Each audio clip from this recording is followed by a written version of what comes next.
Count Dracula, monarch of all vampires, is dead. I love For that. now. For now. All right, let's see. Here we go.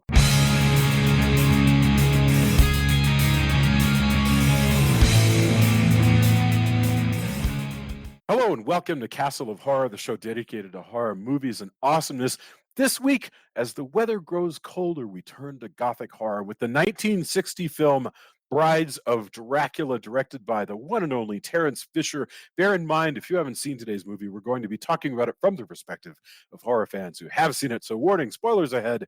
From Denver, Colorado, I'm your host, Jason Henderson, editor of this summer's Castle of Horror Anthology. With me from Austin is Tony Salvaggio, tech director at Rooster Teeth, lead singer and bassist of the band Deserts of Mars, and lead guitarist of the band Rise from Fire. Say hello, Tony. Howdy. Howdy. And also in Austin, writer of the long-running underground comic series Halloween Man and winner of the 2018 Best of Austin Award from the Austin Chronicle. Say hello, Mr. Drew Edwards. Am I Drew Edwards? Yes, I am. So I will say hello. Count Drew Edwards. Yes. Okay. Count. Yes. And finally, also in Denver, as always, color commentary from attorney Julia Guzman of Guzman Immigration of Denver. Say hello. Hello. Hello, hello. Okay, by gum, I cannot believe in all our years of running that we have never done this movie. So here it is, The Brides of I Dracula. actually don't believe it. I believe that we did it. No, and we it's have got not lost. done it.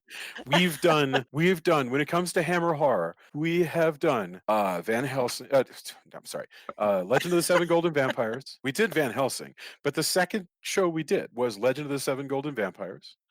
We have done Lust for a Vampire, which is like live nude vampires, you know.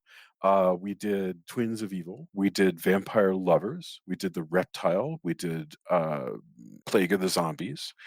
Have we done any other hammers? We did Curse of the Werewolf. Curse of the Werewolf.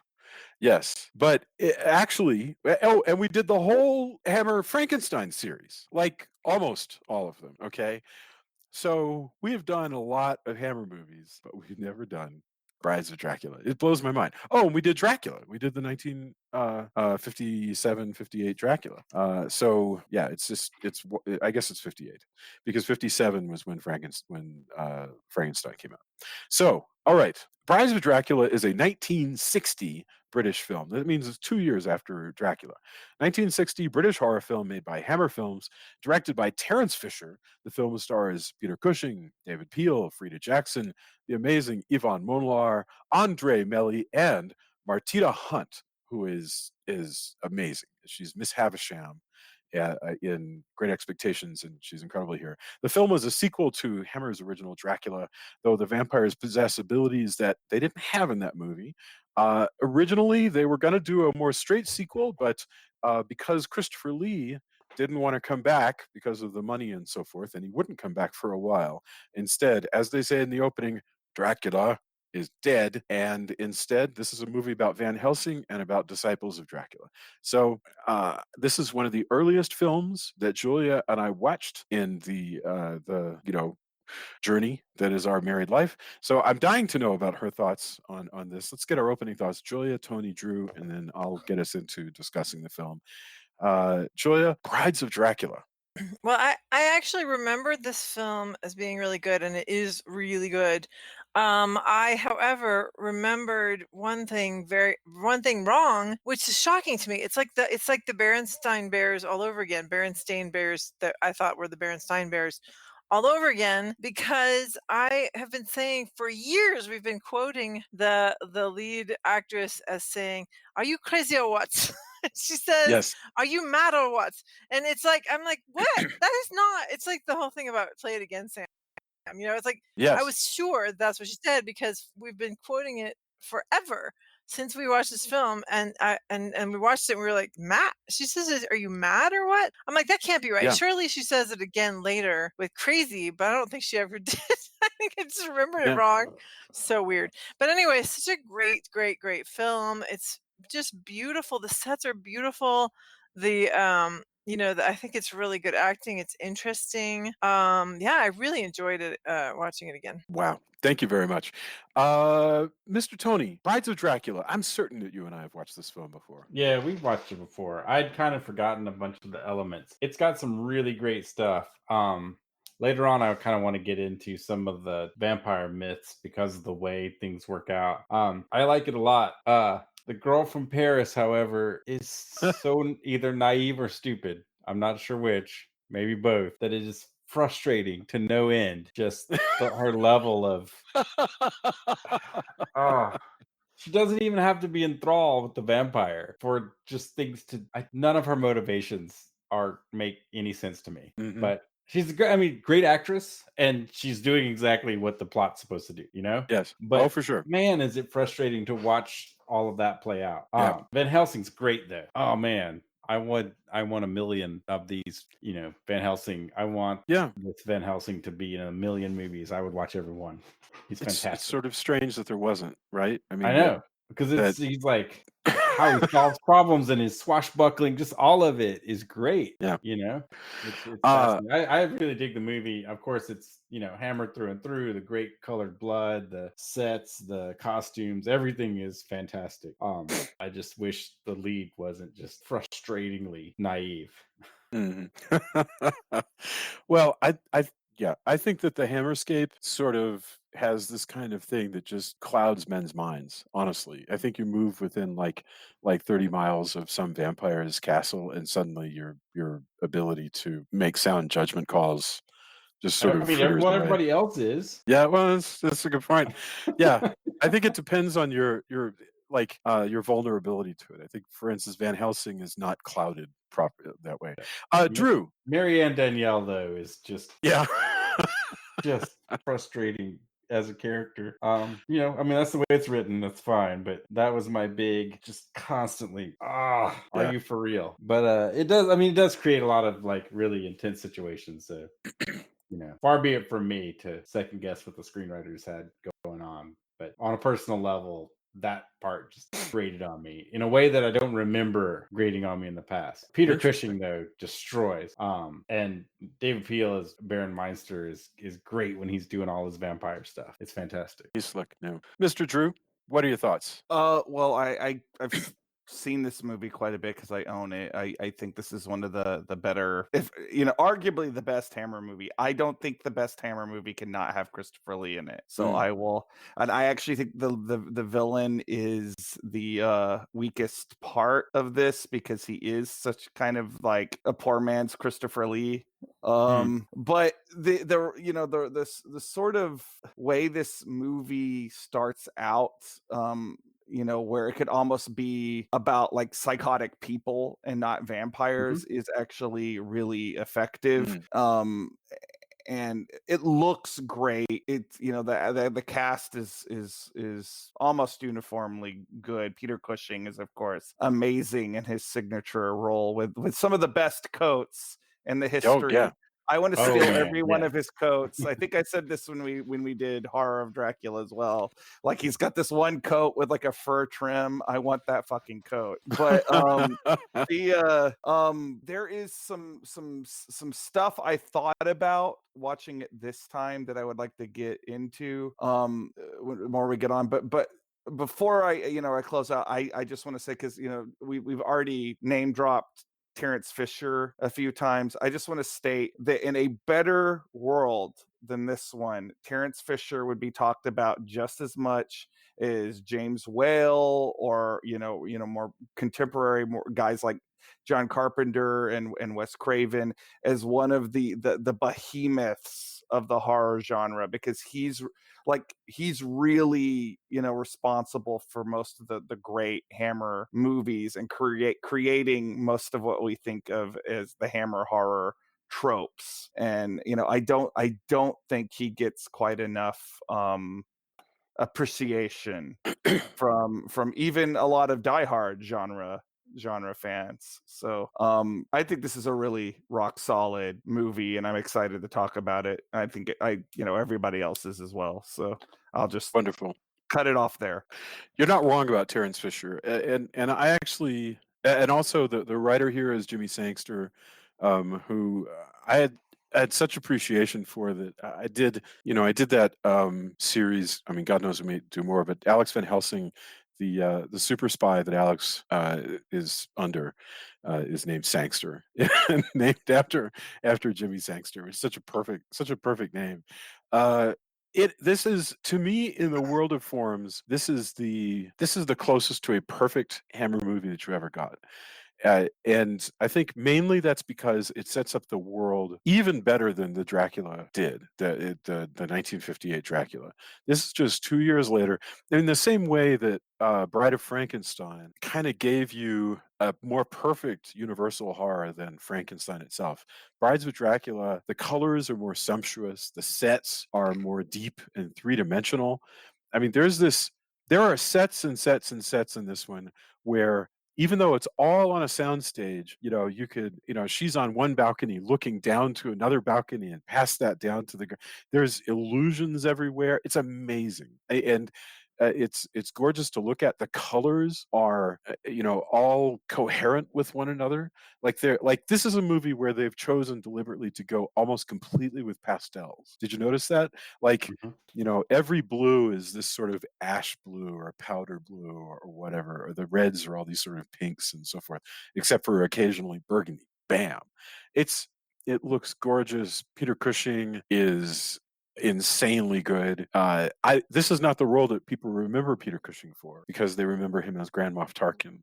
But boy, does he do a good job here. And it's cool. This has always been one of my favorites, and we should go straight into, in fact, the very first thing to talk about. If you were to say, "Hey, go watch Brides of Dracula," the first thing that I would think of is just either Van Helsing himself or the Hammerscape. But first, I just want to mention this idea of the Hammerscape, because I mean, haven't you? I know that you've noticed this, Drew and Tony, how if you look at a Hammer movie, you can tell it's a Hammer movie more than anything else. There's other movies made in the 60s, but a Hammer movie looks like itself. There's just things about it that are very strange. I mean, Well, like, I for think instance, after yeah. weeks and weeks and weeks of doing Toho movies, I think I was more struck by Huh? this than ever before, because it was just going to a completely different aesthetic. Even the Toho movies that are from the same time period, it's just a Yeah. completely different aesthetic. Yeah. I'm amazed at how, some of this stuff is shot outdoors, like genuinely outdoors, but most of it creates the whole world on a soundstage. And it's a very weird world that's kind of European. Like, Van Helsing supposedly is Dutch, right? He's a professor at Leiden University. It's kind of European, but everybody's Cockney. They're all kind of German. They're all kind of Catholic, but also, they sound like British people. It's when we watch other ones, there's always these burgomasters and stuff. So it's all just this weird mishmash imaginary world that is kind of like our own but strange, and it takes place 100 years earlier than when it's being filmed, which is also super strange. So that it means it's costume drama. Like I said, the colors are super weird. I'm astonished by how class plays into this movie, especially, but really all of them. How class is like a part of almost every conversation. Mhm. When Marianne goes to the inn because her coachman won't take her where she wants to go, she's kind of a weird. She's a worker. She's a teacher, right? But she's essentially, that's a middle class occupation. And then when the Professional. countess, not the countess, the baroness shows up, she says, "Oh, come to stay at my castle." And we felt as though we've been kind of lifted up, you know, Well, and she because of didn't just our say, "Come stay at my castle." She says, "Oh, you don't wanna stay here." Like, she's super, like, right. Well, condescending about it.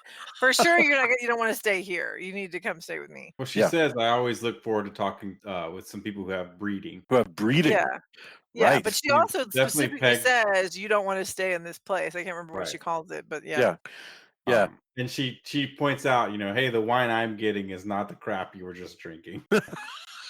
This is the good stuff. They serve me this. You don't have to drink that crap, basically. Yeah, I Um, mean, class is everywhere in this because later on you see it in, when Van Helsing shows up and the like the guy who runs the school that Marianne works at, he's like, she's not allowed to date anybody. I don't want any boyfriends around here. And he's like, but here's my card, which apparently has his whole no. He resume goes, on it. no, he goes. Wait, are you talking? Which one are you talking about? Talking about Van Helsing. Oh, Van Helsing says that. Right. Yes. Right. Well, because And he what's goes, also funny is later on when the other guy shows up. But we'll yes. talk about that in a minute. Oh yeah. But Well, which gets finish even what you were better. saying. Finish what you're saying, and then I'll mention. Van Helsing has a card that has his whole resume on it that says, apparently, Dr. Van Helsing of Leiden University, Doctor of Philosophy, Doctor of Theology, Professor of Metaphysics. And so Yeah. the He guy, does. Big kind of dude. guy's like- It's just basically like, yeah, I'm that guy. I'm that guy. I can go anywhere I damn well please.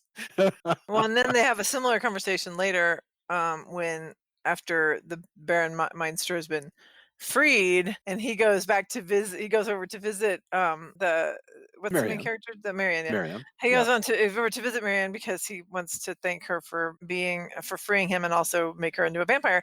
But anyway, they're in the matron of the school is like, the lovebirds are in there, and that same guy comes in. He's like, what? You can't be like making out in here. And so then he says, what, how exactly did he say it? Where he's just he tells him that he's basically. But what's the word? The way he sets it up, though, he like. Sorry? He says something like, I don't expect that sort of talk from a tenant. And he goes, I'm no tenant of yours, you young whippersnapper. Yeah, Baron Meinster. And then he points out, like, basically, you are a tenant, and you've enjoyed a really low rent. How cheap the rent is. And she just shuts him down. Yeah. But anyway, it's just so funny to me because if you think of the universal Dracula, there's class involved. I mean, Dracula hangs out with the rich people and just uses the maids to like carry his messages back and forth. But here it's really out loud, and I don't know exactly what that means. I think that's also partly because it's an English film versus it could be. And but I mean, class is as much a part of the United States as is. Yeah, I mean, but actually, we have this notion that we can rise above class in the United States, whereas like the class system is more ingrained, or at least it would be thought of it in as 100 years earlier, I suppose. Yeah. So, and I also think because this isn't Dracula. First of all, this is kind of a pretender to the throne. I think that he likes waving his royalty stick around a lot more. Although I have to say I might have a hard time, might be because I see the character that way because of Kim Newman, because he uses the Baron Meinster in his Anno Dracula Cha-Cha-Cha? And several of the books, Baron Meinster shows up, and he's always kind of painted as a laughable wannabe Dracula. That's interesting. And so that's kind of maybe colors my version. I have two questions about the movie now. So I've been meaning to read those, and I haven't read them yet, so I don't get that reading of this character from it, whereas you did because you've read those Kim Newman books. Second, does Kim Newman actually call him Baron Meinster? Baron Meinster, yeah. That's amazing. So that Baron comes Meinster. after this movie, I assume. There are a series of those novels that Newman did. Yeah, those novels. Did they come after? Oh yeah, this yeah, film? yeah. He wrote them very recently. Yeah, I mean, because Yes. the only reason that Baron Meinster's in this film is because Christopher Lee refused to come back and do it because he didn't want to be typecast. Well, I actually think in some ways that made this movie more interesting because you have the weird relationship between him and his mother. But he's not Dracula.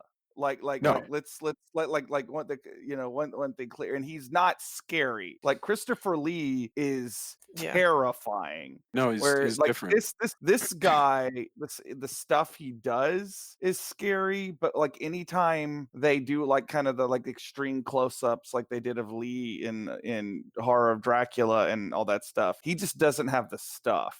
Like no, we should talk about David Peel. This guy's too baby faced and cute for that. What David Peel has the talent for. He's really good at where this movie mostly goes with the vampire, because I want to talk about what's going on with vampirism in this film, which is different from Dracula. But first we could talk about David Peel as Baron Meinster. So David Peel is 40 years old. He is very blonde. He's handsome, and he comes across as very sort of aloof and snobbish. So that when he's annoyed at his mom and he's going to seduce her and turn her into a vampire, he's like, "Come here." There's Well, first, okay, so you got to come into the beginning of the movie. He's been shackled by his mom, and she hasn't seen him in years because yes. on account of he's a vampire. And so then this poor young woman, but she's also been feeding him girls. Like, she's been bringing him girls to drink. And so so this poor young woman is about to be fed, but instead he tricks her, which I don't understand why he hasn't done this before. Why has he not tricked any of the other women into What I don't like releasing him? understand is the Because they aren't as discrepancy with naive his- and maybe Yeah, it's borderline just stupid. I mean, she sees somebody who is, by all means, the mother goes, hey, my son's crazy. She sees him. She is concerned. I mean, legitimately concerned he's going to kill himself. Yeah. So, but then when she sees, like, oh, wait, you're just trapped here. Your mom says you're crazy. Yeah. She instantly turns and goes, and he's not even, like, he doesn't even put the spell on her. Right. Because they reserve that for when they show his eyes and everything. Yeah. She just goes, oh, well, you can't be crazy like your mom said. I should go get that key and help unlock you because you told me so. Yes. So what? The whole bit of him being chained up, I kind of have to excuse because it's some of the creepiest stuff in the movie. Oh yeah. Oh no, that But part's cool. there Her is whole the way she changes though is just none of that. Well, What the hell? no, but aside of that, there is a huge discrepancy in how strong this guy is. That's a good point. Because, like, why he seems like he should be able to tear through that chain. Well, No, but it that's could be it. it could be a magic thing where Yeah.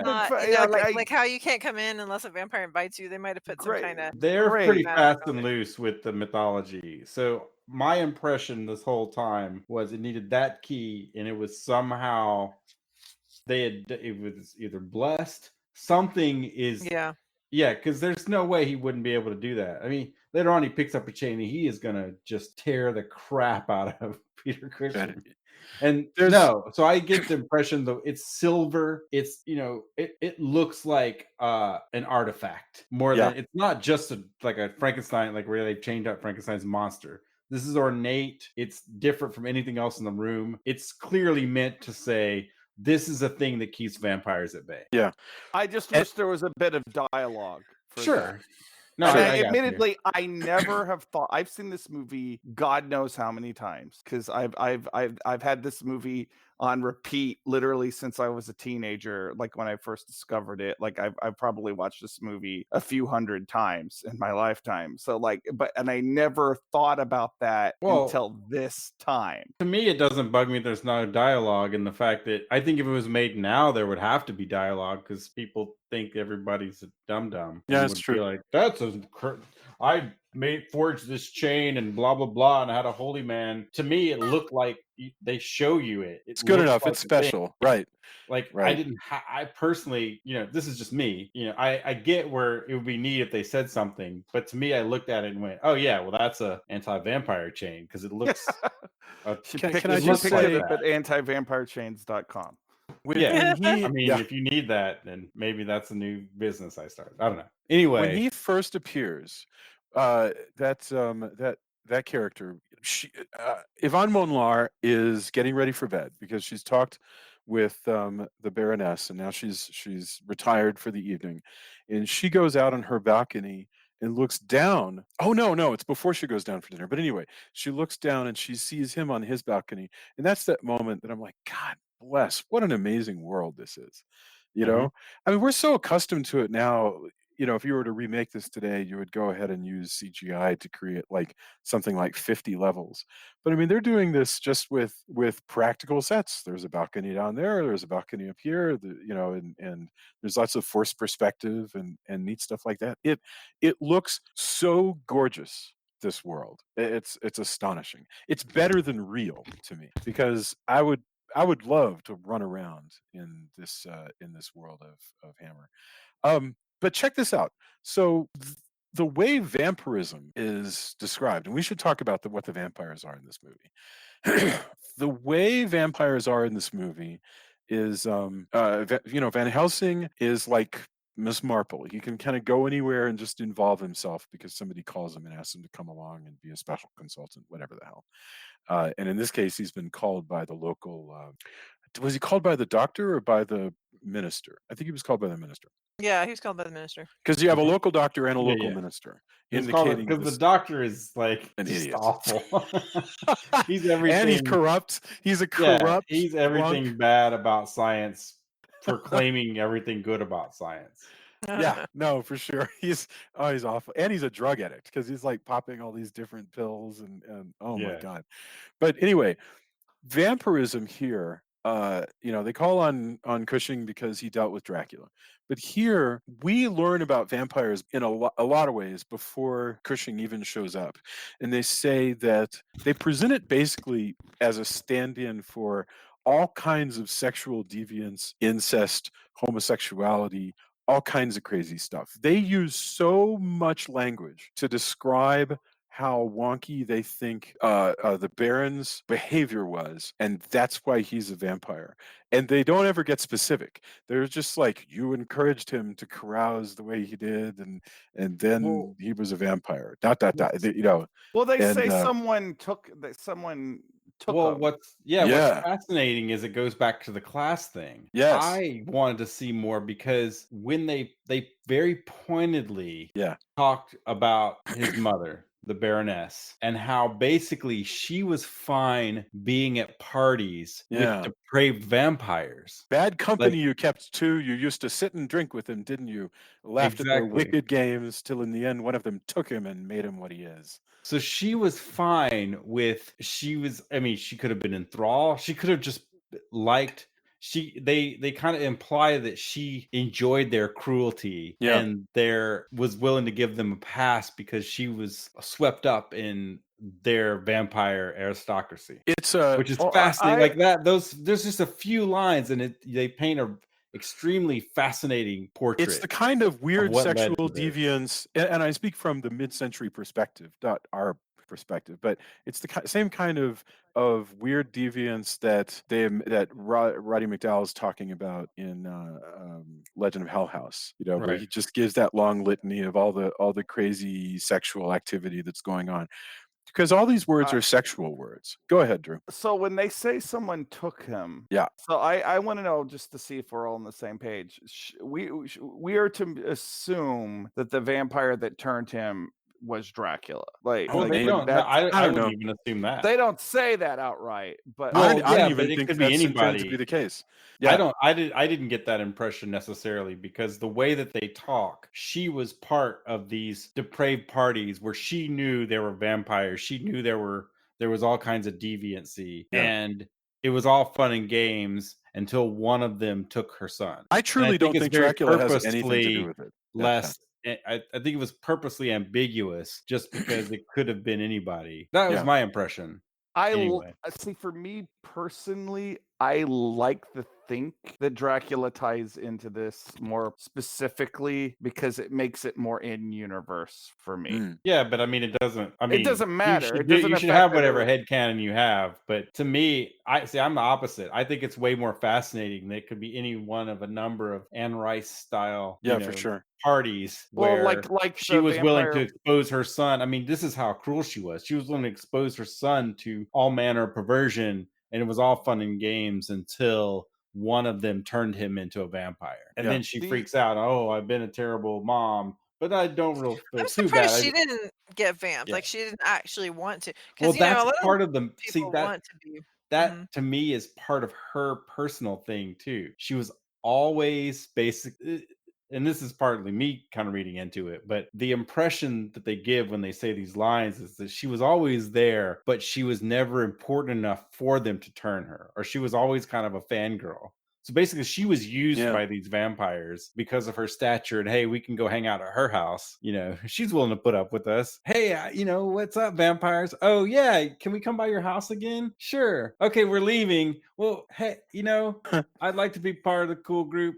It's like, you know, the pseudo rich kid who all the other rich kids are like, well, I can't have this at my parents' house. Let's go to yours. But they're never going to be part of that clique. And I think that's It's her other burden. That was my impression from just the lines that they throw Wow, out. that's Because a I think deep it's well, read. fascinating. especially because no, I think you're totally right. I think you're absolutely right. I think it's supposed to be there. And by the way, yes, it meanders back and forth between are we talking about vampirism or are we talking about weird sex parties? And I don't think there's any real difference Well, think in about this universe. the vampire parties in Kiss of the Vampire, Vampire's Kiss. What is the Hammer movie where it also Kiss of the doesn't have Vampire is the one where I'm glad you brought that up because it's the one where they have the big masquerade ball. It's the Right. one where they're all seducing, and where the dude who's out to kill them says that his daughter fell in with the so-called smart set and returned home riddled with disease and was a vampire. That By the way, that's his actual that doctor, the vampire psychiatrist in that, also a yeah. character in the Dracula series. Great. That's I mean, awesome. if you can mine it, Yeah, mine it. That's awesome. no, for Mhm. sure. I think that's fabulous. Mine everything he does. He even has in the one of the more recent books that takes place in Hollywood. He has the family from the Texas Chainsaw Massacre recast as the Beverly Hillbillies. Oh, that's That's fantastic. pretty good. I need gotta to read check these. these books I'm out. so It's not embarrassed Oh, that I you by would haven't any. love read that. them. You would love them, Jason. Yeah. Yeah, It's not no, through any it's snobbery. I just haven't read them because I read less, which is awful I to admit. I I think feel that crappy. you both would like them. I think Jason would devour all of them in like a weekend because they're definitely like just that's a so good many tip. references that he would love. And the first one's a fairly simple story. It's essentially Jack the Ripper versus Dracula, but like the universe that spans out of it is amazing. So you should definitely check it out. Well, thank you. That's a really super good tip. Uh, yeah, and I have them. They're right there. I'm pointing at them right now. I just haven't read them yet. It's crazy town. Um, but yeah, anyway, we belabored this point enough, but it is fascinating to me how much vampirism and deviant sexuality are intermingled in Hammer. And I'm gonna here's my one thesis that I think I'm not gonna let go of, which is that I think to some extent, even though we are healthier people today, because half the things that fell under the rubric of sexual deviance in the mid-century we no longer think of as deviant, like homosexuality and so forth. Having said that, in back in the era when people were basically so warped about sexuality that everything that wasn't completely vanilla tended to make them very afraid, there was an erotic charge that came out of every kind of sexual deviance, and so that made vampires kind of exciting. In other words, I think vampires got more boring as we lost an idea of sin. I'm not saying that we need that we need to bring back an idea of sin. I'm just saying that vampires are not as interesting in a world that doesn't believe in evil. Well, Um, here would be my response to that. You could do a vampire story like that even if you don't believe in all of this, just like how you can do a fantasy movie that takes place in the Greek pantheon or something mhm. because Yeah, it's true.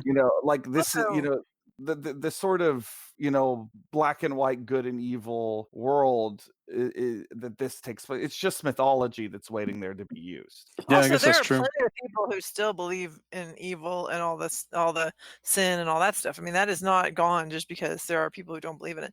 But there's plenty of people. I don't know how they feel about vampire movies because I haven't surveyed We them. definitely still feel that incest is sin, and I'm glad of Well, no, that. but I mean, there's So plenty of the people who incest think that stuff, gays that homosexuality is true. sinful.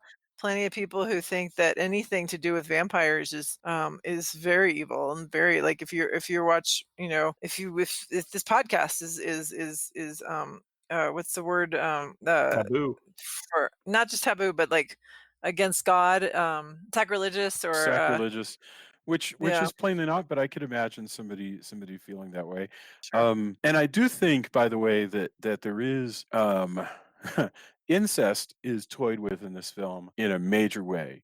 Van Helsing reacts to everything going on between the Baron and the Baroness as the same way you would react to an incestuous sexual assault kind of thing.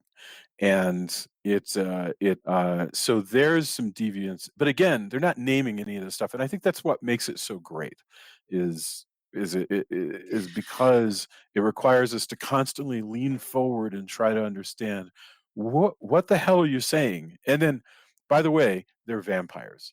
So we should talk about the actual Well, vampire shit going on. also, Yeah, his reaction is based on him knowing that she had dealings with vampires yeah, and had no problem until it affected her yeah, directly. Like until her son was turned. Like here's somebody who's helping his enemy in ways that yeah, are just unconscionable. yeah, So that's a big part of his reaction as well. And yeah. I think He's it's very fascinating that he's also still, as much as he's dealt with this, he's still on the beginnings of his journey, because when he sees the girl coming up from the earth as the nursemaid Greta brings her yeah, back, he's appalled and yes. fascinated.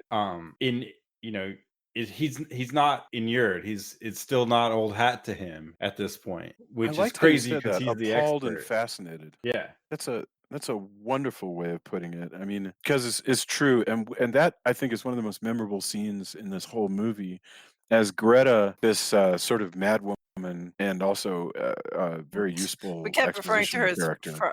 Frau Bruja. Pro- Pretty yes, good. That's but nice.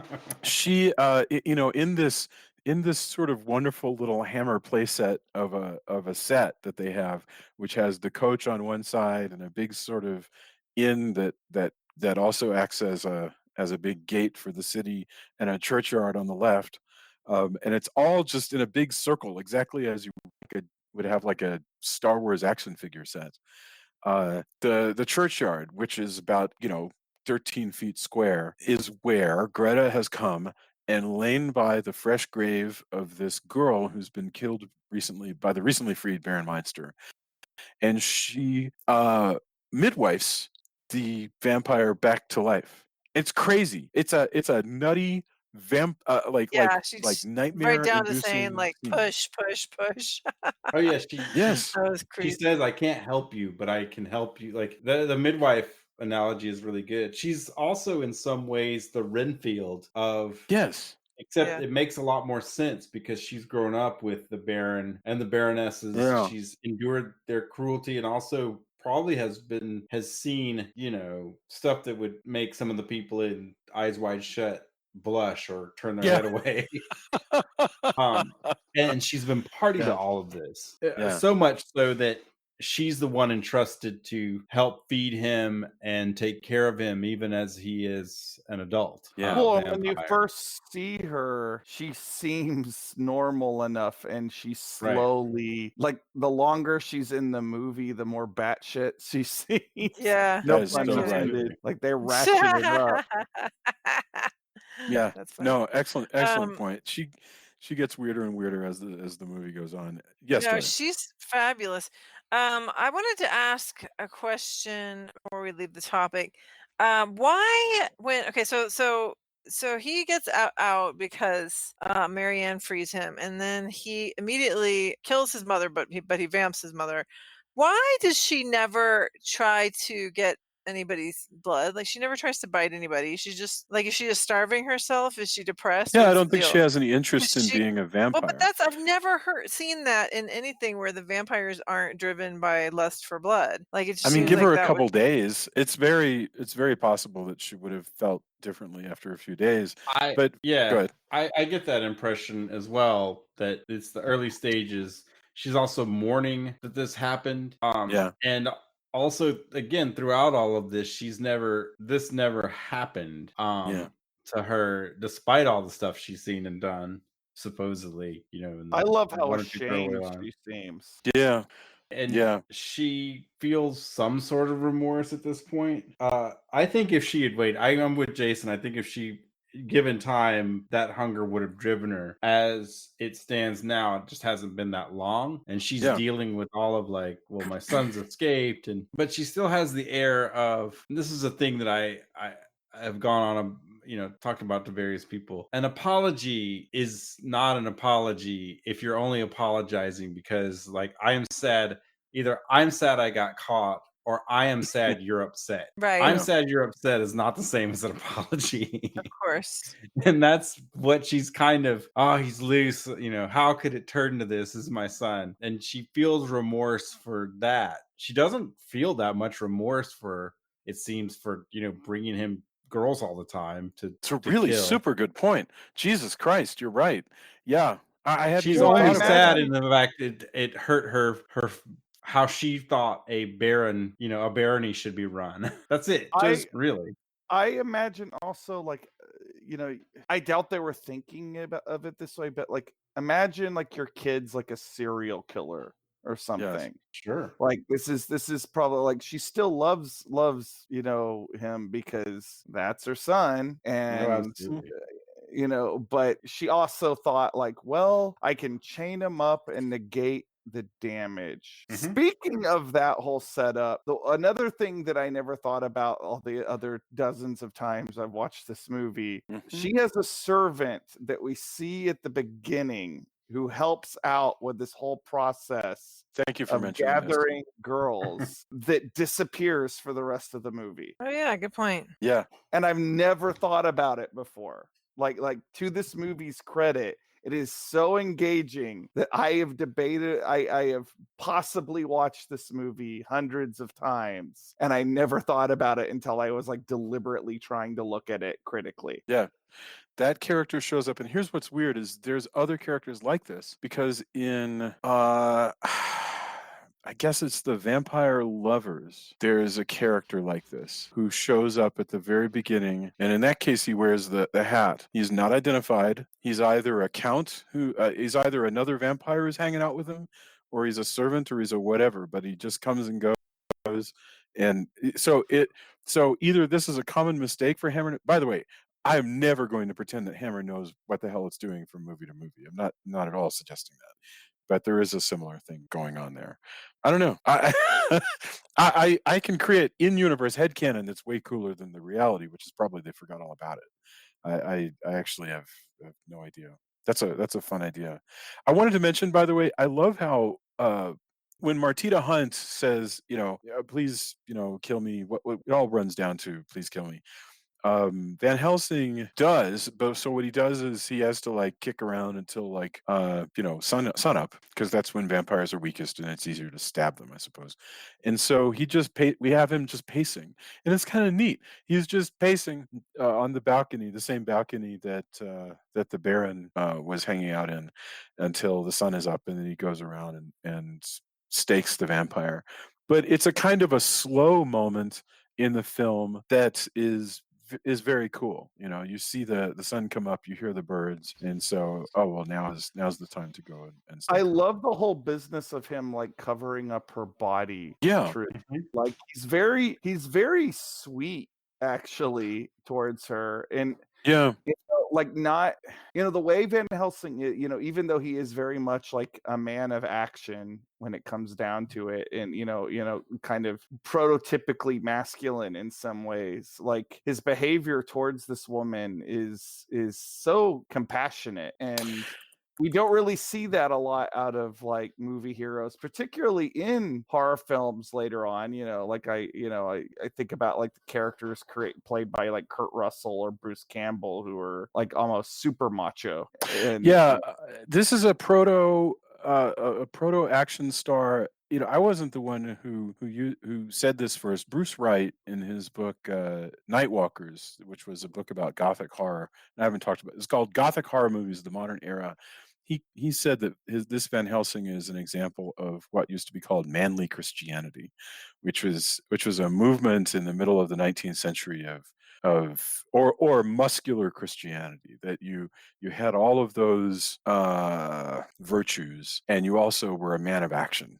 And that makes sense in a world, in a couple generations that spend half their time literally off fighting wars.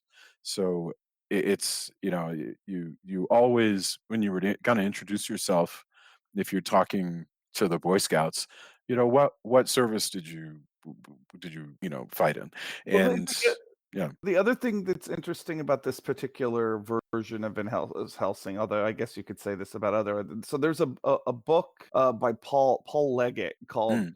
Terence Fisher, Horror, Myth, and Religion, and it's obviously about Terence Fisher. It's one of the only books I think I've ever been able to find about Terence Fisher. But he talks about how as the prototypical Hammer hero, Yeah, which is what Peter Cushing is in this, is that you have characters in this movie that they are either of superstition or they are of science. But yeah. people who are purely of both are buffoons. But Van Helsing, You mean purely of either, I guess. purely of evil. If you're purely of either mysticism or superstition, you're a buffoon. And if you're purely of science, you're a Yeah. buffoon. But Van Helsing is somebody that combines both, Yeah. is somehow superior to everybody else. And Yeah. it is absolutely, he has absolute moral authority. He's physical authority. He takes control of everything, any room he walks into. And yet we have this scene with this woman where he can also be very tender, and I think Yeah. there's a lot to be said about that. Why is there no romance between Van Helsing and Marianne? I say this because there's only about 6 years or so between Van Helsing and the Baron Meinster.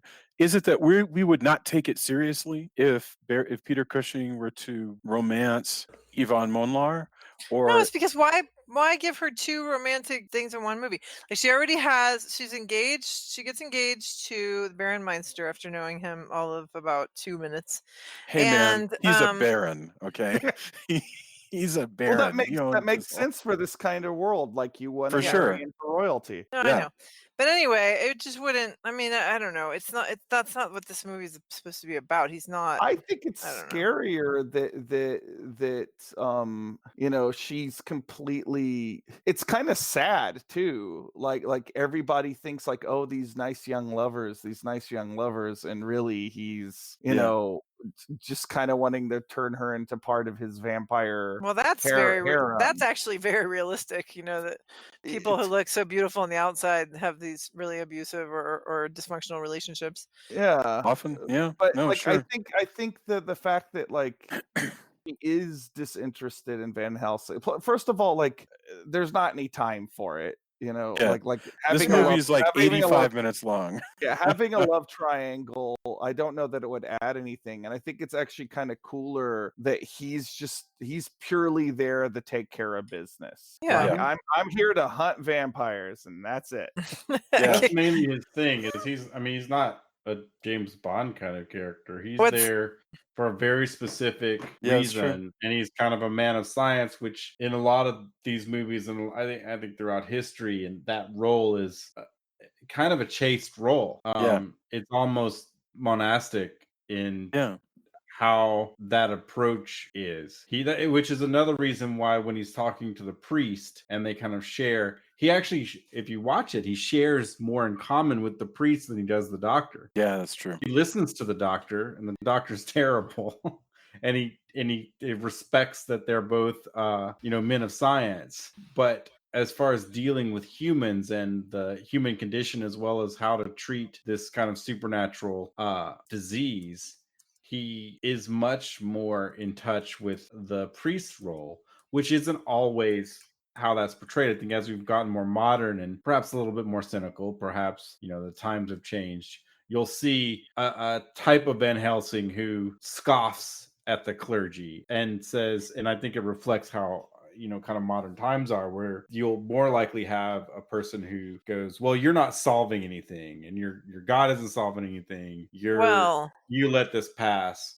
It's kind of that change, but in general, his role is to TCB and to be kind of above all of that. Yeah, But he that's true. uses religion to fight the vampires. He uses the crucifix, so I I think it would be pretty right. hypocritical for him to in this, necessarily- but again, that's another thing I want to get into, is how this these mythos are. Yes. In more modern things, you'll see vampires crushing a cross or throwing it, or haha, that doesn't affect me. That's BS. Whereas they fully embrace it. In fact, to a kind of a weird degree, in a lot of that.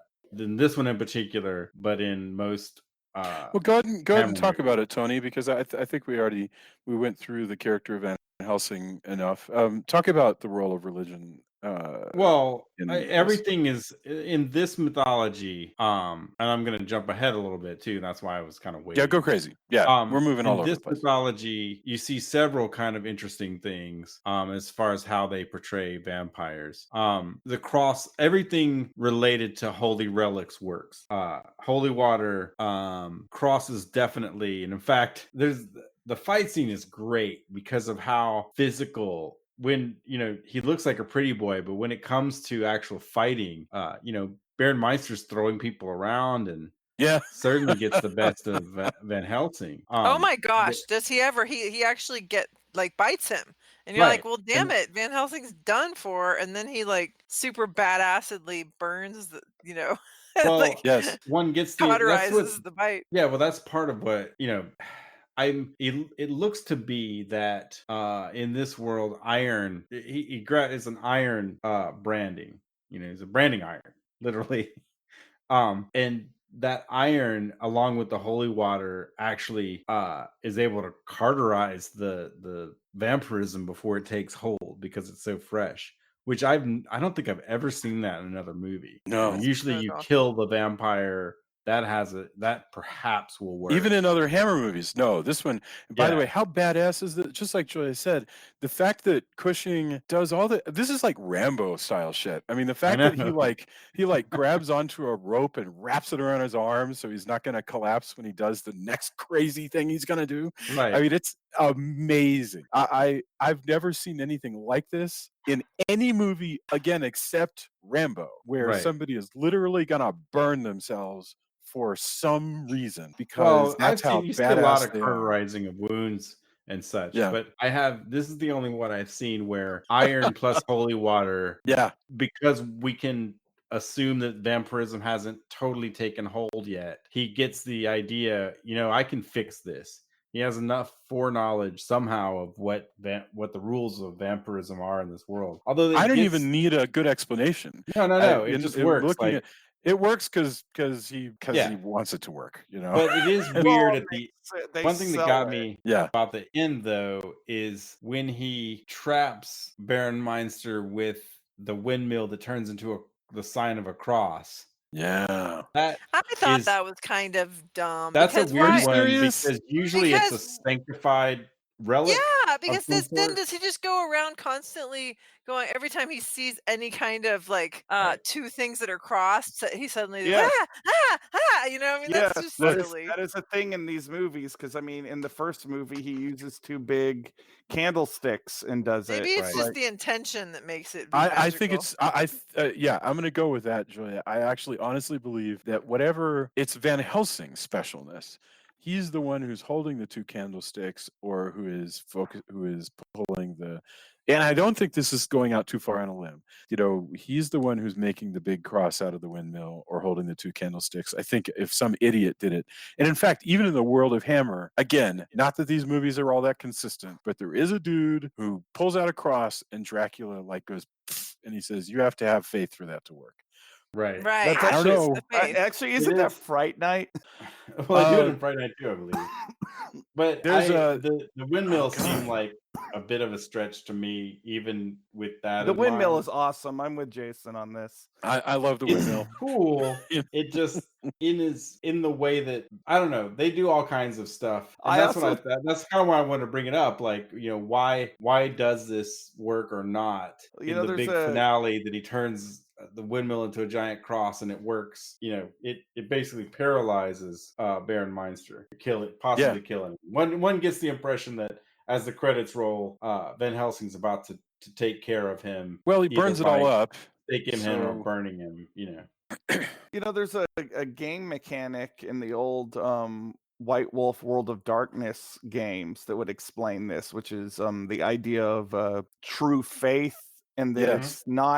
it's not the crosses themselves that hurt Right. vampires. It's exactly what we're talking about. It's the intent behind it. It's the belief Yeah. behind it. And maybe we should just think of this as somebody playing a role-playing game, and the guy playing Van Helsing just got a critical 20 or something. Right.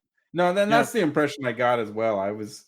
As I was watching it, that was definitely one of the things I wanted to bring up is, does that work for you? Does it not work? Is it a stretch? Because it's different than a lot of, I don't remember seeing that in many other movies. And, they everything's kind of fast and loose in that there's a bunch of kind of strange rules in this one that work. And I think it's interesting, but yeah, that's No, cool. they do. It almost is like the Hammerscape is a big World of Darkness module with different vampires having different rules, and Van Helsing having to sort of bop Well, from one to another.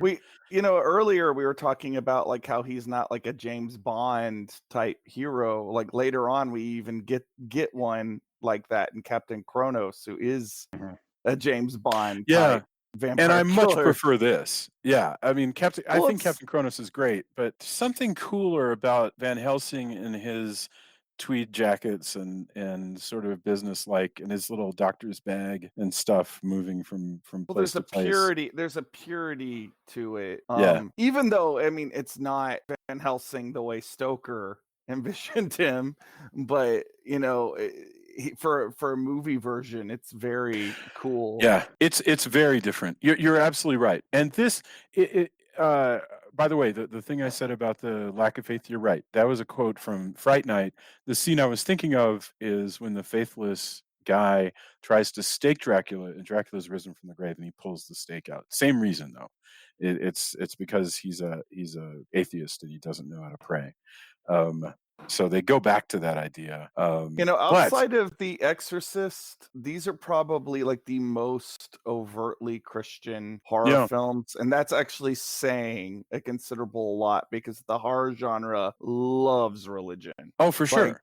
It's funny. It's like we were talking about how some religious people find horror sacrilegious, and I guess I get that, but I feel like these are a better advertisement for Christianity than like some lame Christian rock band. I mean, the Damien movies are like Christian superhero movies in a way, and Damien loses, in the end. But okay, about Van Helsing, I really believe that this film, 1960, this movie is. I think this movie affects how we look at Van Helsing from here until now. I think it's because if you think about the Van Helsings that came before this in films, this is 1960. So what? In the 50s, there's nothing really to speak of.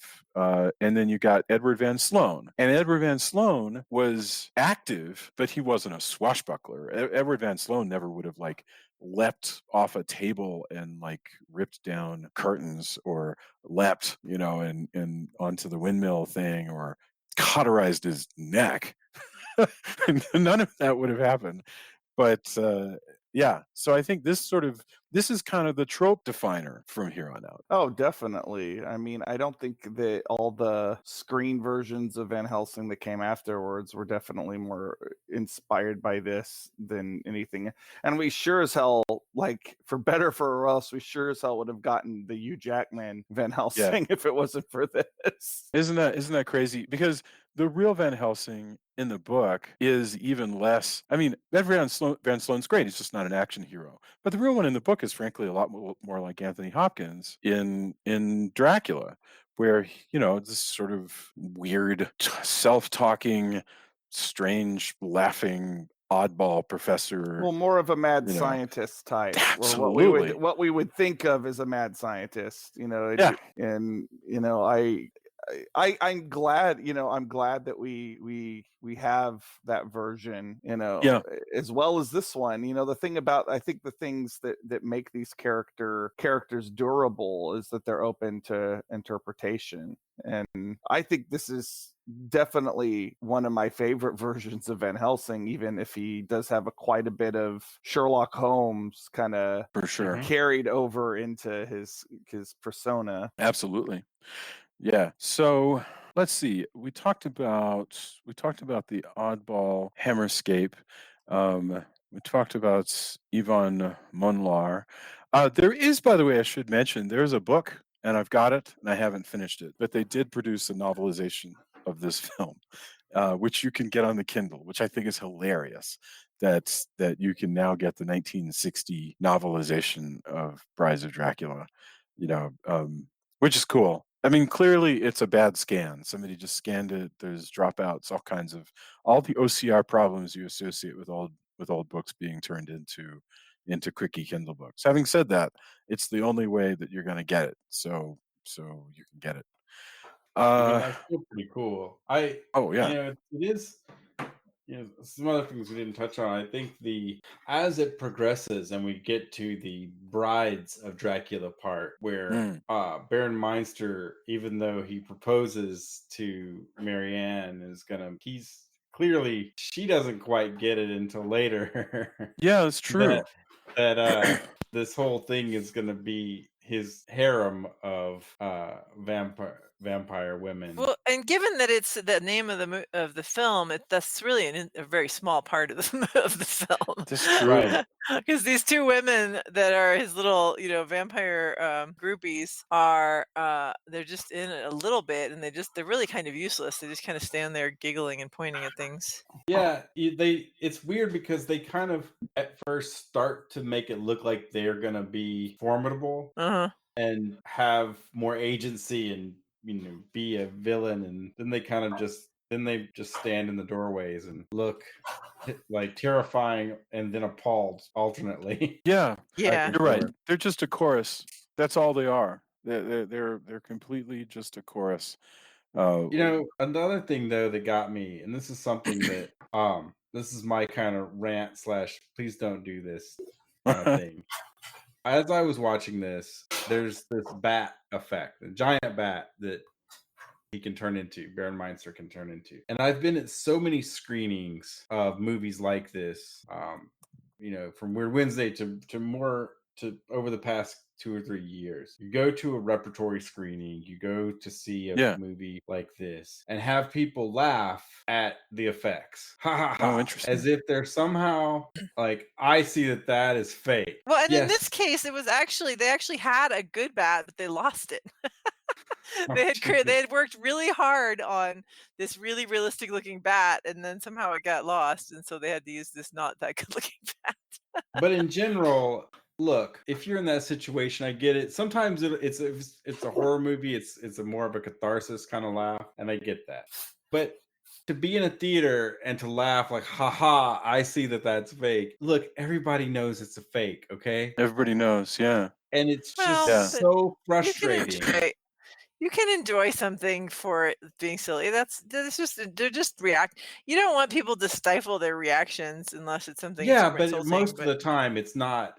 I'm laughing at this because I feel so much more superior. This is dumb. You see? Oh, look at that, it's dumb. Like, I think I agree with you. I mean, one of the things that my older daughter and I have talked about a lot, I heard her say, and I didn't even have to teach her this. I was really proud. She was like, I kind of get she goes, I don't care if the special effects on an older movie are bad, because she was like, it was like it was play acting. It's like, I know what it's supposed to be. It's supposed to be bad, or I know what it's supposed to be.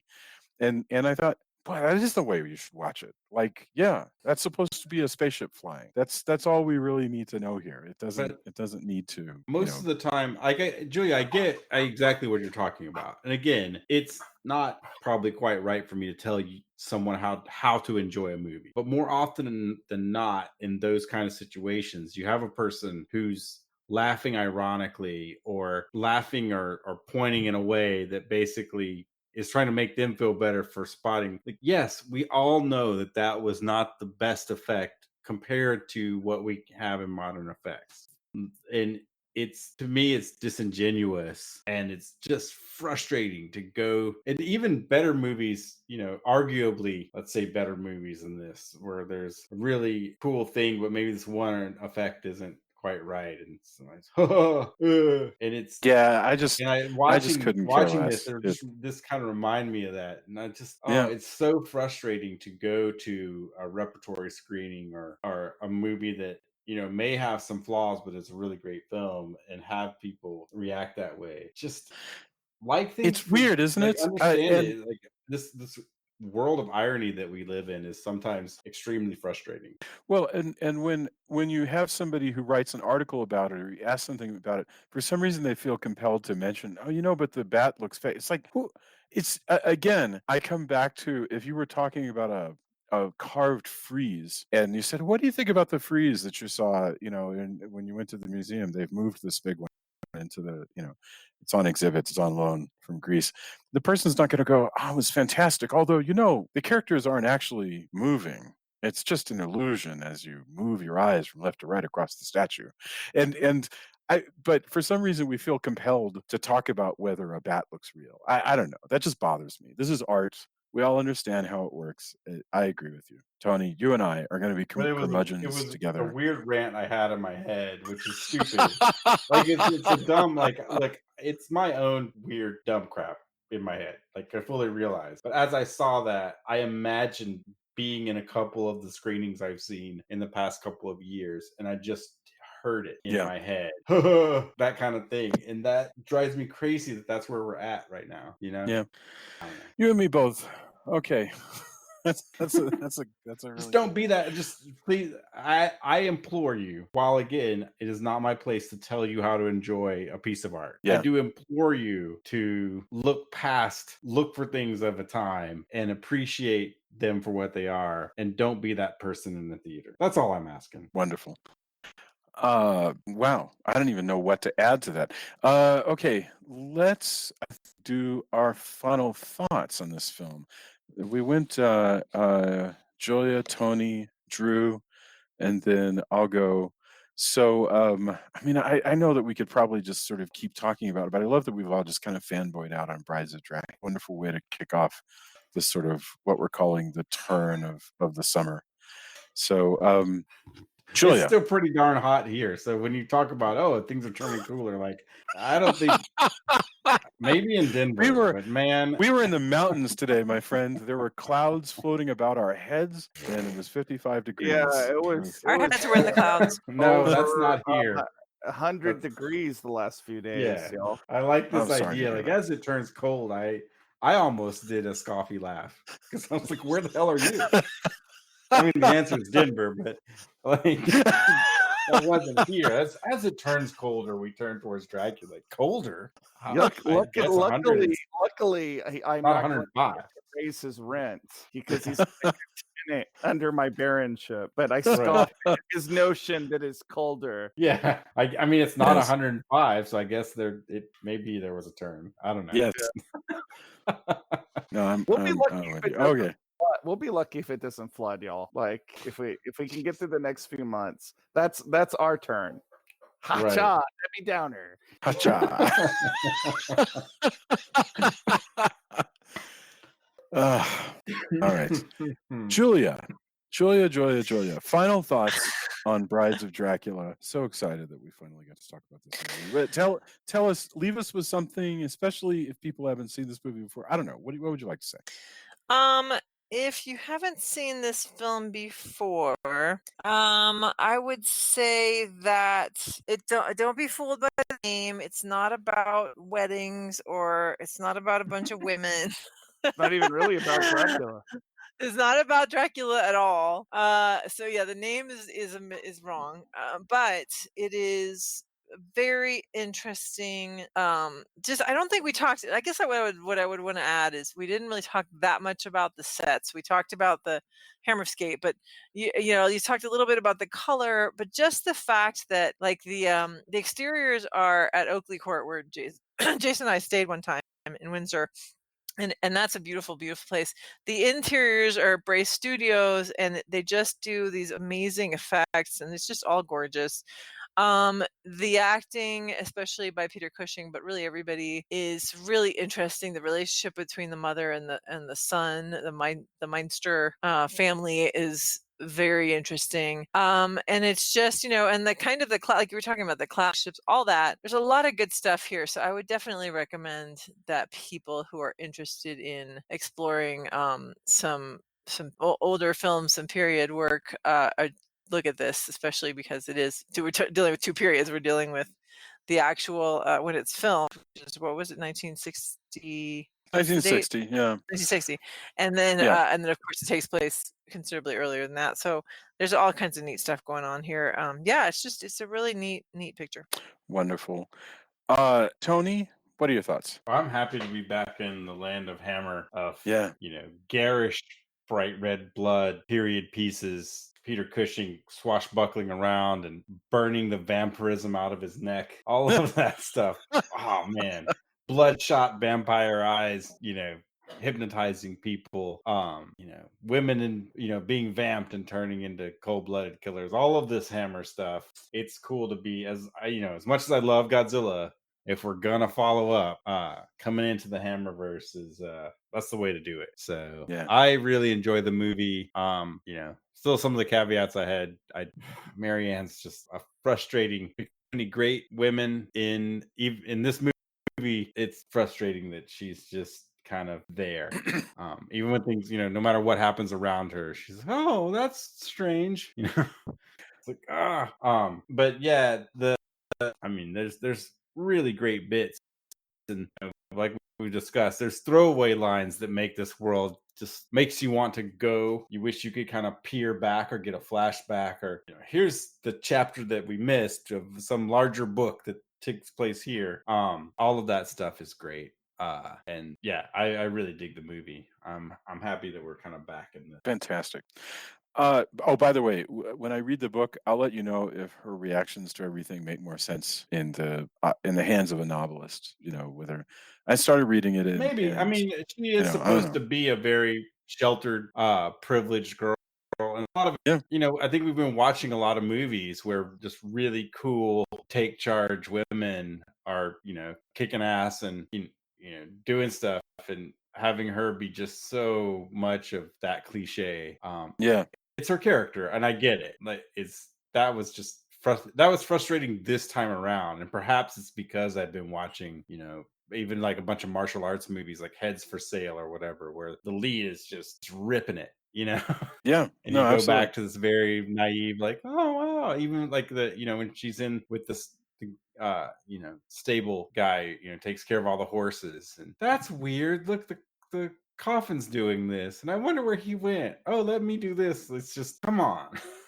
Yeah. But that again, to the credit of the screenwriters, that's her upbringing, so it makes sense. It's just that was my own personal weird. You're not wrong. Just this screening in particular, for some reason, my brain just caught on to that. I don't know. I think it has a lot to do with all the movies we watched from the 40s and 50s with these powerful women scientists, the black and white American films that did that over and over again.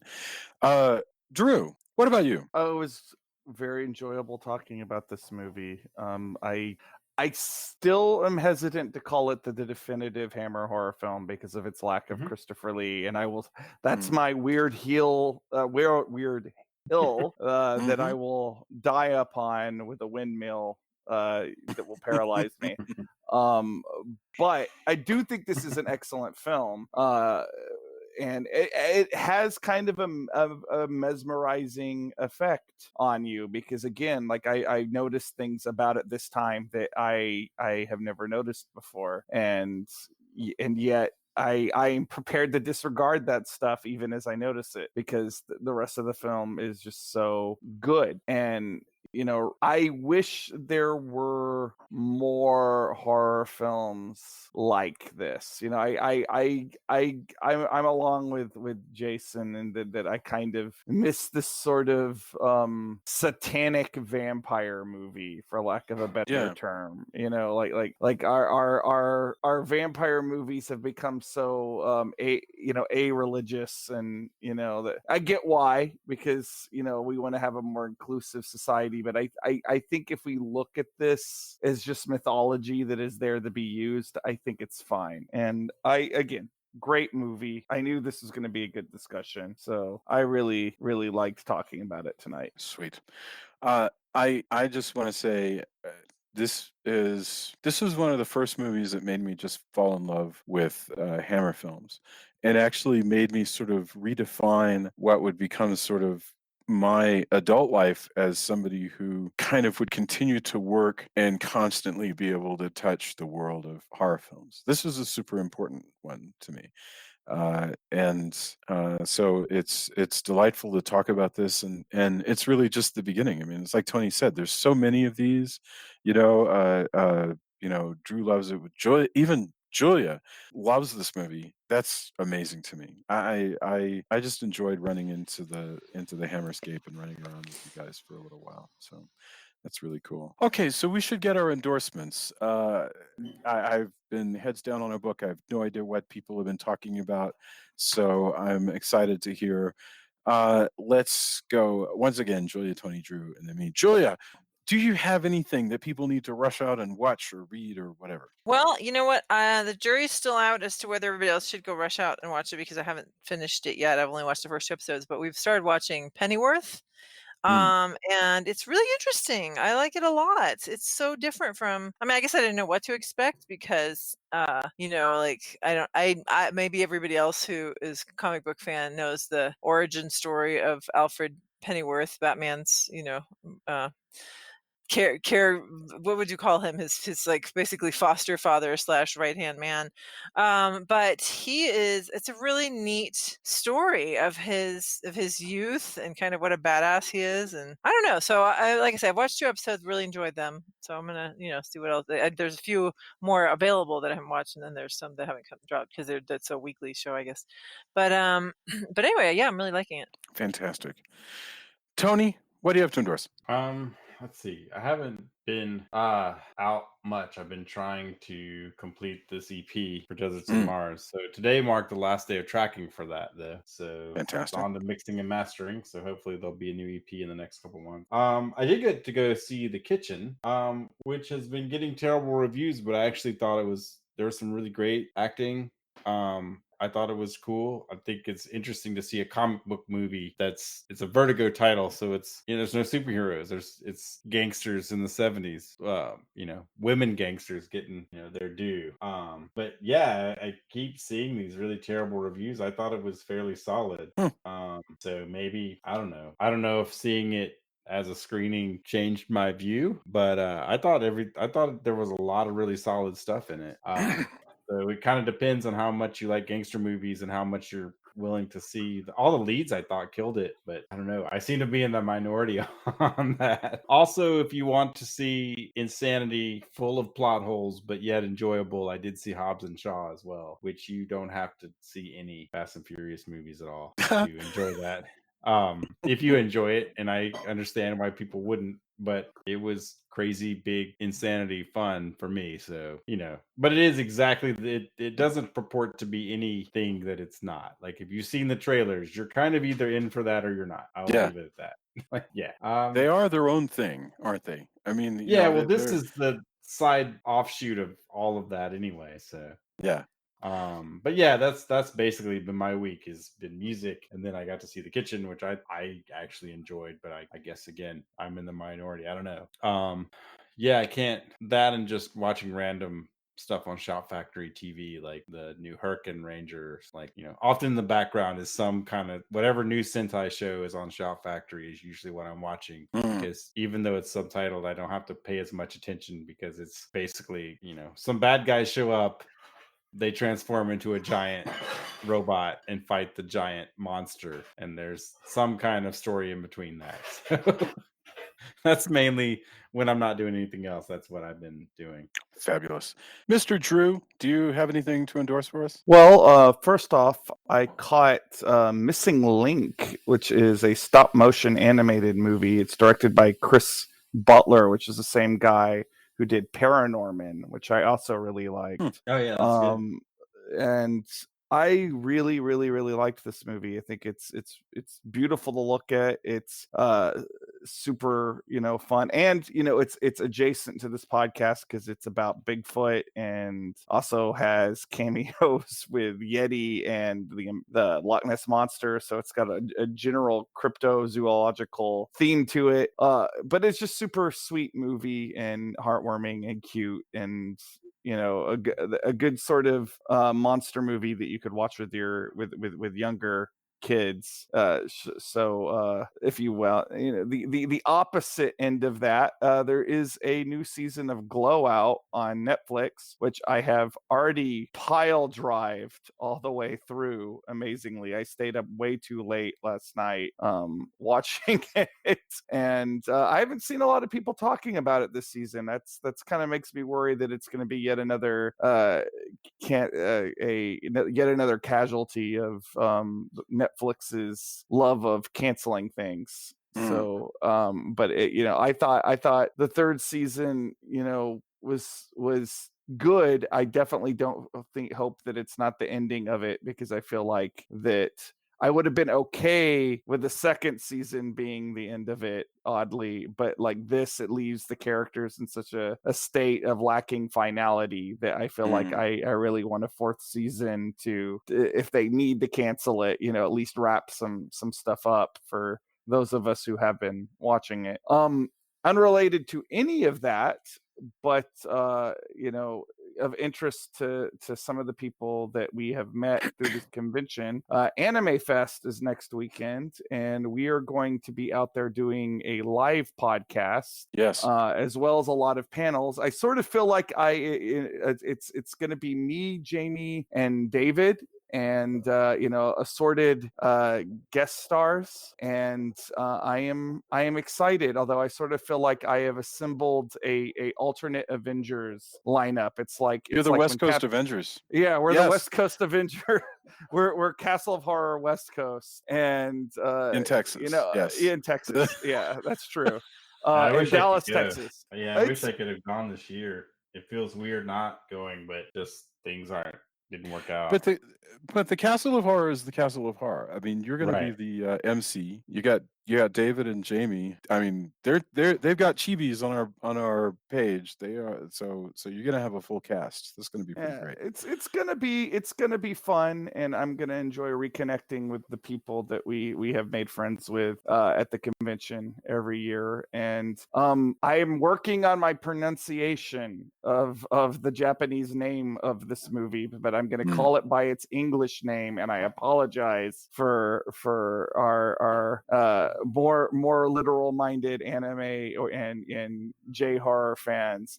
We are doing The Ring versus The Grudge, and that is not an analysis of both films, by the way. No, it is a crossover in which the worlds of The Ring and The Grudge collide with each other. And Tony is the one who graciously recommended this movie for us, and I am excited to watch it, and I'm excited to dissect it for you in public. I can't wait, because I saw that at Fantastic Fest and had a blast. I can't remember. I thought I'd written it up, but maybe not. But man, is it awesome! I'm excited to watch it. Yeah. Well, I love a good monster. I love a good monster rally. So I am down. So I think it's going to be a good discussion.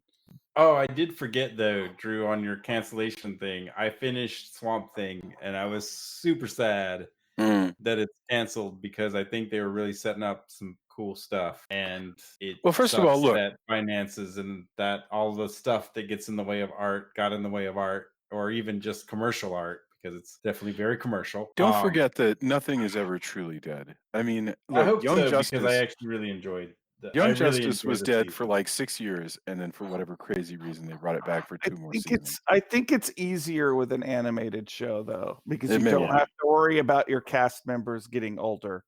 Or just contracts and such. Yeah, I hope so. It seems like a lot of people really legitimately loved the Swamp Thing show, and I feel bad that it seems to have taken kind of the brunt of a lot of the problems with the DC app, which I really enjoy, by the way. What are the problems with the DC app? I don't understand. It's not that there's problems with the app itself. There's problems with apparently lack of people signing up, and they pumped a lot of money into the original television shows, and which is funny, because to me that's like the least, like, I enjoy all that stuff, but it's the stuff I use the least on that app. Like the comic book section is amazing. They have comics going all the way back to all the way back to the 30s, and it's if you don't have anything to read, you can find something to read on there, and you can read it on your phone or laptop or whatever. And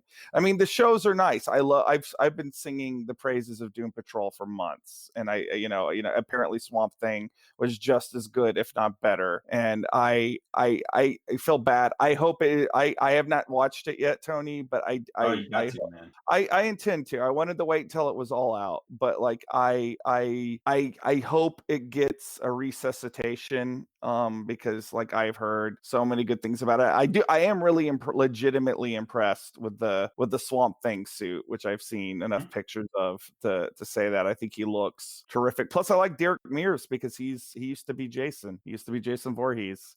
So hey, cool. Wow, that's been. By the way, I just wanted to mention, so stuff will go away. It comes back. Something I would like, as far as I can tell, one of the big problems with the DC app is just that Warner doesn't know what it wants to do, right? And it's there's been a lot of mergers, and so we don't know yet what's going to happen next, but. You could very well look up in another year and they come back. Remember that Mad Men would often have weird couples of like 2.5 years before they returned for their seasons. But who knows? Well, I'm I just saying, think don't with this, they're gonna have to get the financing Yeah. worked out. But like, if Doom Patrol got a stay of execution, and I was very, very, I was thinking that was probably going to get canceled because it's not a mainstream show, even though it's about superheroes. And Swamp Thing's even more off the beaten path than that. Sure. In some ways. So, but although Swamp Thing has far more name recognition, I For think. sure. Thanks to that Wes Craven movie, yeah. Yeah. And he was the head of cartoon show back in the 90s. I hope the DC app is here to stay, because I am sick of, honestly, I'm sick of every time. This might be my own rant before we close up shop for tonight. I am sick and tired of every time something happens with DC or Marvel that all these armchair experts start getting all apocalyptic and talking about the death of comic books. And first of all, it would be unfortunate if DC and Marvel closed up their doors, but that would not be the death of comic books, because comic books don't end until everybody who makes comic books decide they end. And yeah, like Marvel could close tomorrow and DC could close tomorrow, and I would still keep on making comic books. I would just look at that as an opportunity in some absolutely. way. But I mean, same with, like, I guess if rock and roll is dead, I don't know what I'm doing. Right. Yeah. Yes, I don't know what I'm making, but I guess whatever. Yeah. Well, Dan DiDio said this fascinating thing very recently, where he was bitching about people reading reprints of old DC comics from the 80s. And he said, I'm not making this up. He said, that was I'm paraphrasing though. He goes, well, that's a failure of DC Comics, that people are reading stuff that came out in the 80s instead of our new comics. And Joe Hill goes, yeah, but I like the stuff from the 80s. I'm glad people are reading it. And I was looking at it going, I don't know if I'd look at it as a failure. It's still yours, man. You're still making money off of it. It's all, plus, yeah, there's all of this indie stuff. But that was the strangest, most interesting thing. Because, like, if I sell Coke, right, you can't drink 30-year-old Coke. So any Coke I'm selling is Coke that I'm making right now. But if I sell books and people are still buying old books, what difference does it make? I just keep selling the books. I just keep doing it.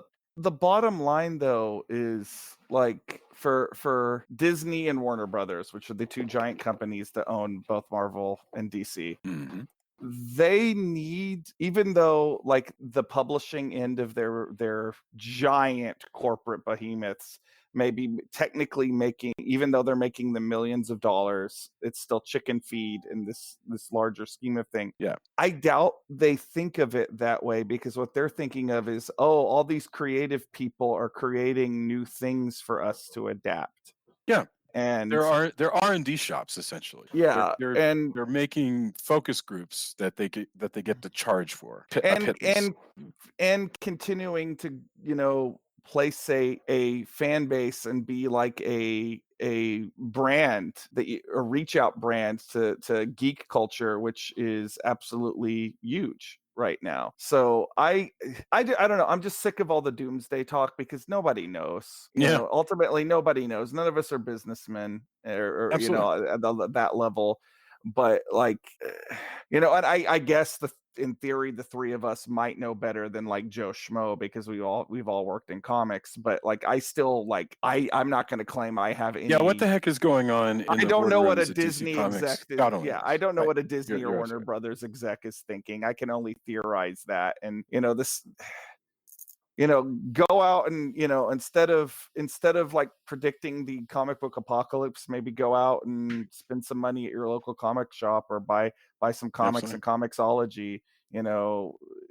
And if you're tired of Marvel and DC, I say the same thing I say every week about that: buy some fucking indie comics, you nerd. Like, Yeah, no, absolutely. You're absolutely right. Yeah. all right, that was my rant. Tony had his rant. This was my rant. I'm done. I got no rants for you.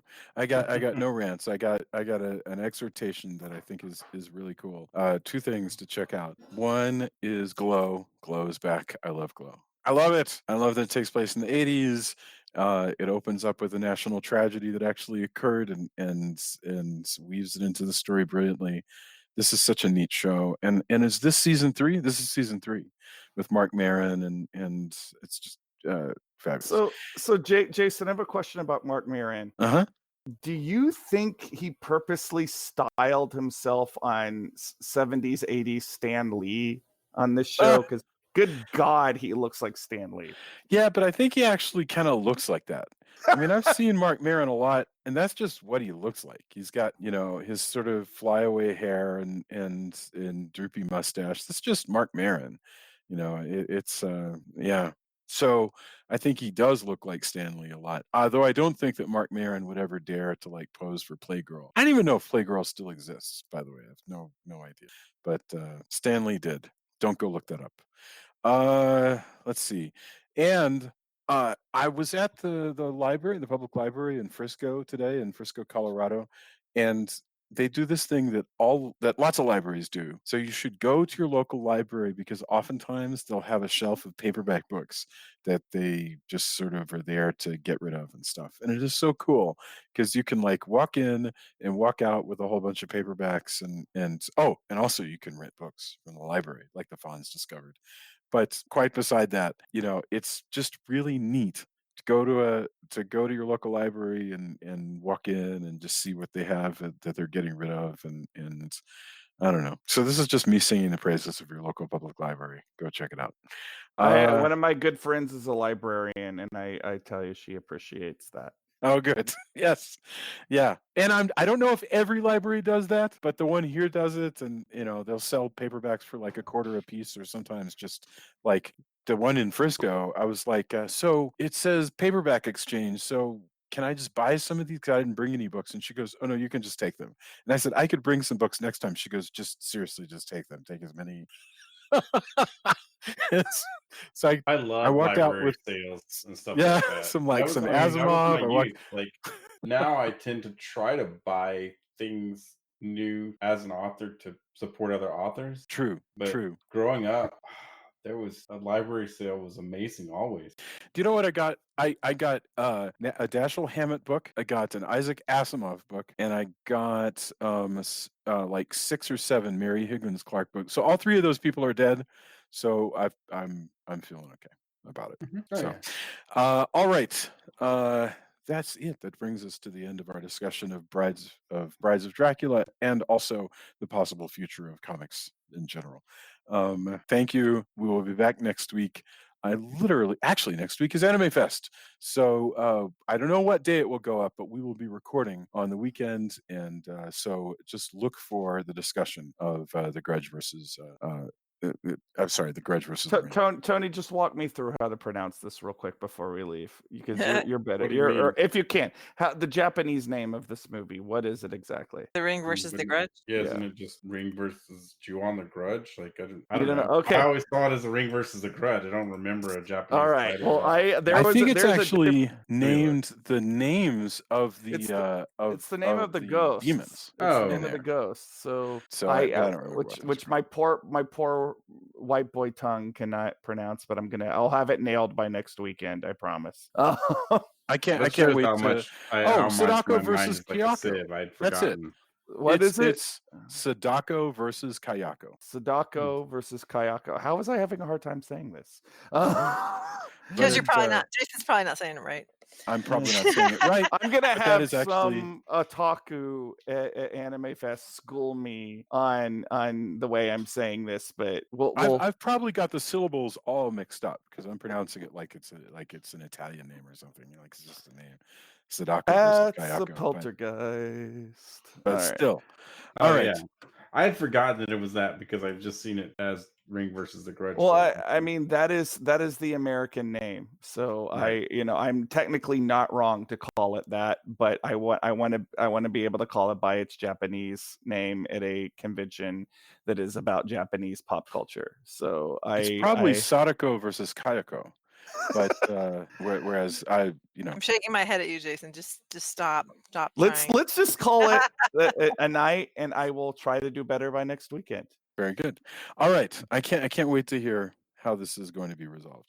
Everyone have a fantastic evening. Thank you so much for being with us. Come to the Facebook page. Let us know what you think of Brides of Dracula. I'd love to hear when you first saw this movie, and if you have friends who haven't listened to this show, this is the moment to bring them in because we are kicking off a whole new round. So grab them, kidnap them, tie them down, and make them listen. Why our are discussion we back to this? of the Brides of Dracula. You were Good night, everyone. No. Not endorsed by me. Not Nor okay. me. All right. Adios, everyone. Bye. Bye. Good night.